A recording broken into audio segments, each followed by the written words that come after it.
Here's proof that past lives are real. Here's James Leininger.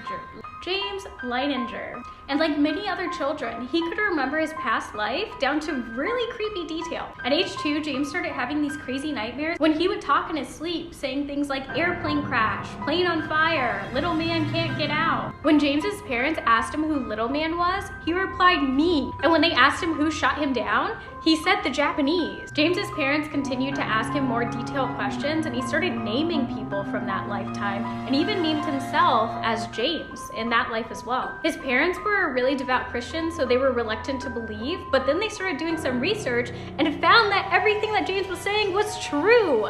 So the names that he said, his own name, all of that could be traced back to real Navy aviators who died during World War II. Eventually, his parents found that their little James used to be a Navy aviator who had died in World War II, and his name was James Houston. James's story held so much validity that when he met James's only surviving sister, Anne, after speaking to little James, Anne, who was a skeptic, accepted little James as a reincarnation as her brother. She even went as far as sending him James Houston's remaining artifacts. We're driving in the car and she says, "Mommy, this is just like where I died." Like real excited, not upset or anything, just kind of very matter of fact. At 2 years old? Yeah, she was about 2 3/4. So then you say, honey, you didn't die. I said, well, Leah, what are you talking about? She goes, she says, I was in my car and it fell off the bridge in the water and I died. And so I pulled off the road because I was a little stressed. And she said, and I said, well, where was Mama? And she said, you weren't with me that time. Which this is what your 2-year-old said. Yeah, she did. That got the exclamation points going. And I said, well, who was driving the car then? And she said, I was big. I could reach the pedals. And she has no clue that you need pedals to drive a car. She's 2. She's in the car seat. You know, there's like no way she could know that. And I said, well, what happened? And she described, she said, well, I wasn't wearing a seatbelt. And she is absolutely a fanatic about seatbelts. Everyone in our presence that knows us, she is going to make sure they have a seatbelt on. She will not get in the car without one.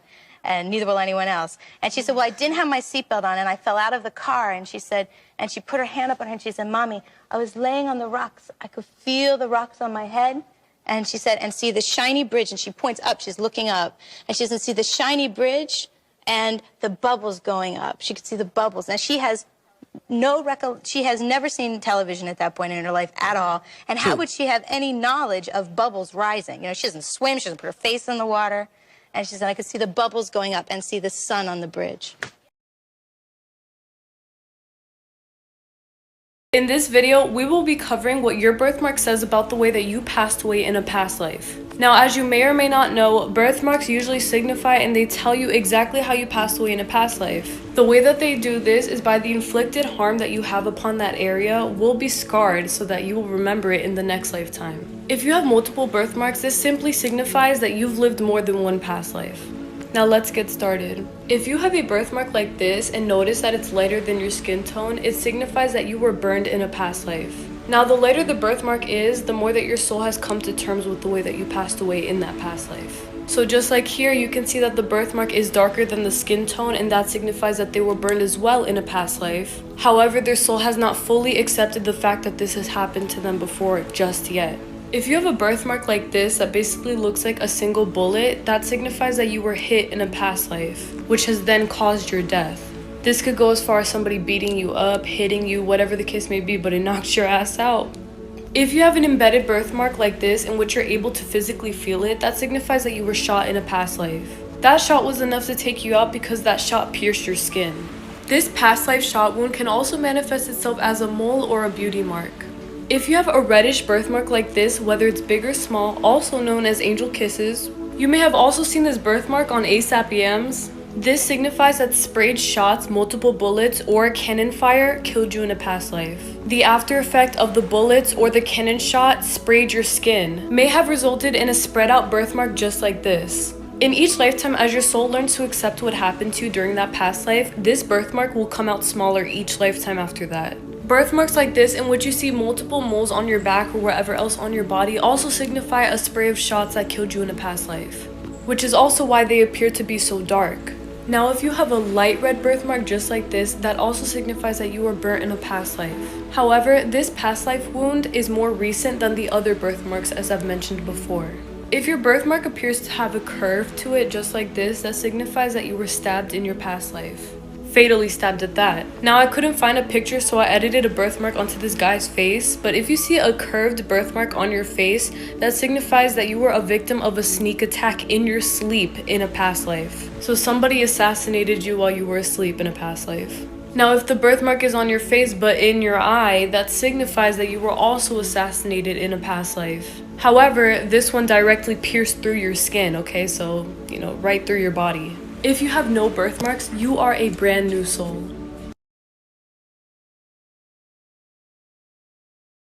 This is Jenny Cockle, and she believes that she left 8 children to be orphans when she died in a past life.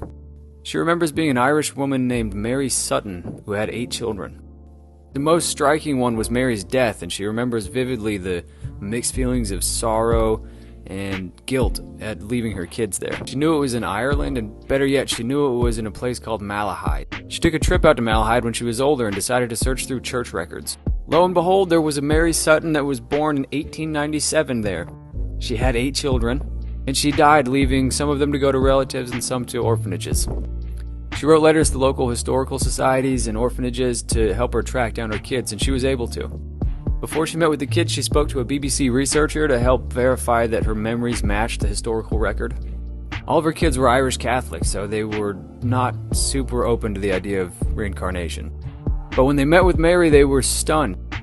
Her daughter Phyllis said she knew about pictures on the wall, where things were in the house, and how it was built. She said, "I still find it hard to believe, even though I know she's telling the truth." Side note, Jenny was a member of Mensa, the Genius Club. Thank you for watching, guys. I'm having a great time making these. If you're enjoying them, please hit the plus sign. Thank you. Our son Aiden spoke a lot about an imaginary friend named Sarah, who he claimed was his sister. He said that he chose me and he came back, and that's how he was born. Aiden would always draw pictures of the other house, and he drew these pictures on more than one occasion.